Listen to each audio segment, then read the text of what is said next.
وطن او لایق.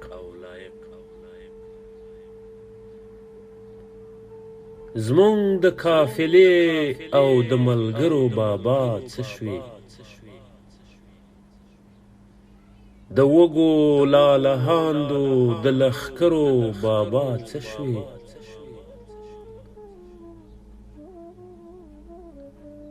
پر سوې لار د تلونکو مسافرو بابا څه شوې؟ د مستو ببر سرو څنورو بابا څه شوې؟ د مینې منجاوره د خبرو بابا څه شوې؟ د شعر د ترنم او د سندرو بابا څه شوې؟ لږ وار کوه بې وخته ناببره چرته درومې، غم دې په ملا مات کړلو رهبره چرته درومې.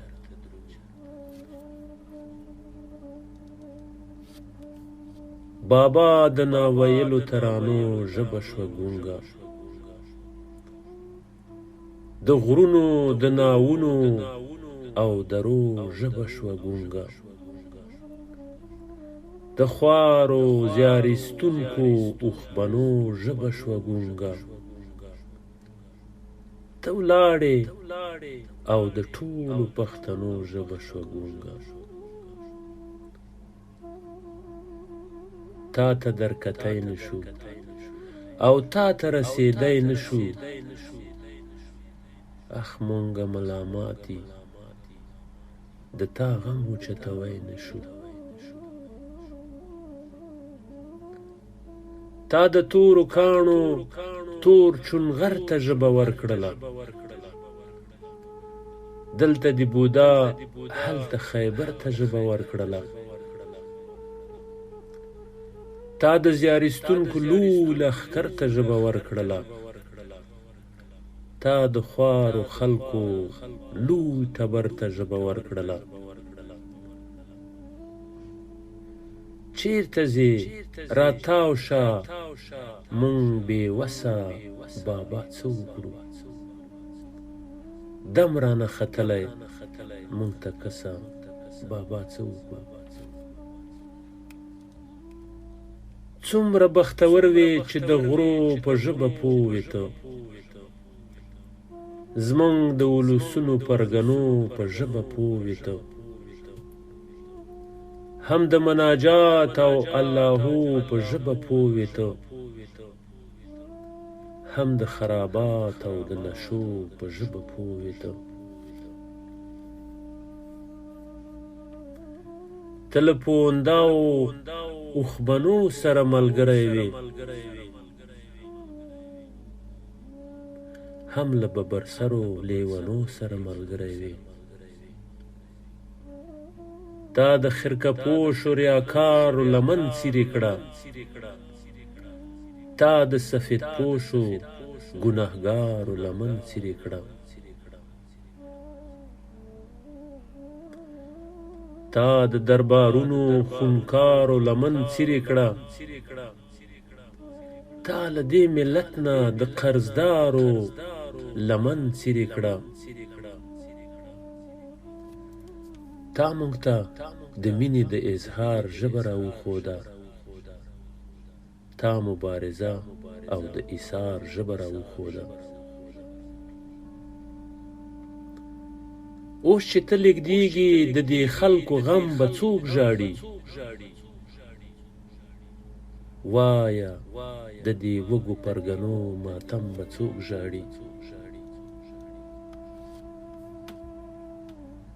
سترګو د یتیم کې راټول شوی نم به څوک ژاړي، هغه د مات شوي سپاهي علم به څوک ژاړي. مرګ له تا نه ووړ دی تا وژلی ورکوی نشي، تا د خلکو زړونه راویستی محوه کوی نشي. تا د ولسونو حافظو نه پاکوی نشي تا د پیغلو نجونو له ټپو نه غورځوی نشي ته به تکراریږي د تاریخ له حافظو سره ته به تل یادیږي خپلو سوځند شعرو سره یو ځل که دا تورې د سیاست لوخړې لرې شي چېرته که له زړونو د نفرت لوخړې لرې شي بیا که دا خورې د جهالت لوخړې لرې شي زموږ له وطن نه د وحشت لوخړې لرې شي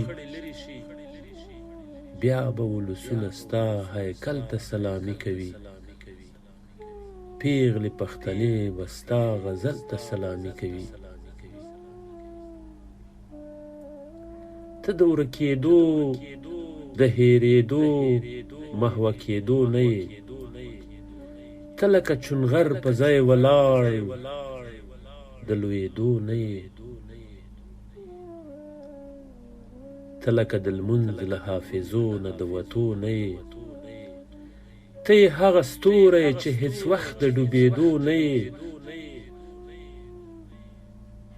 ته د ټول وطن یې د وړو وړو دایرو نه یې ته د هر افغان یې د تاجکو پښتنو نه یې دا هېواد به جوړ شي